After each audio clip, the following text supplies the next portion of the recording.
미중 무역 분쟁 등 대외 여건 악화와 이 반도체 부진으로 10개월째 부진을 면치 못했습니다. 다만 일본 수출 규제의 영향은 아직까진 크지 않은 것으로 파악됐습니다. 김태민 기자입니다. 전 세계 메모리 반도체 가격은 지난해 말부터 하락을 거듭했습니다. 특히 우리나라 기업들의 주력 상품인 D램 가격은 올해 초보다 절반 넘게 떨어졌습니다. 이런 반도체값 하락 여파는 우리 수출에 지속적인 악영향을 미치고 있습니다. 실제로 지난달 우리나라 전체 수출액은 447억 1천만 달러로 지난해 같은 기간과 비교해 12% 가까이 하락한 것으로 나타났습니다.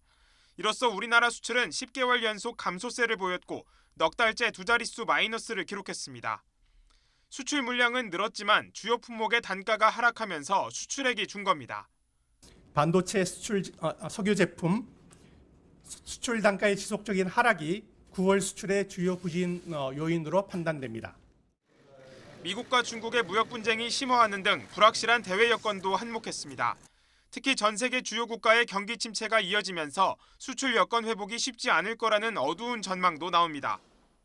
세계 경제에 대한 회복 기대감이 아직까지는 낮은 것으로 판단되고 이제 미중 간의 무역 전쟁 자체도 이제 장기화전으로 이제 돌입하면서 오히려 이런 것들이 한국 수출 경기의 마이너스 부분으로 이제 역할을 할 수 있기 때문에 향후의 수출 경기에도 상당히 불확실성이 있다고 판단되고 있습니다.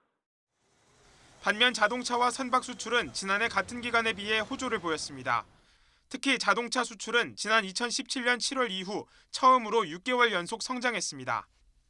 3개월째를 맞은 일본 수출 규제 조치는 우리나라 수출 실적에 큰 영향이 없는 것으로 파악됐습니다. 오히려 일본의 한국 수출 감소폭이 우리나라의 대일 수출 감소폭보다 커 규제 여파는 일본에 더 크게 나타난 것으로 확인됐습니다. YTN 김태민입니다.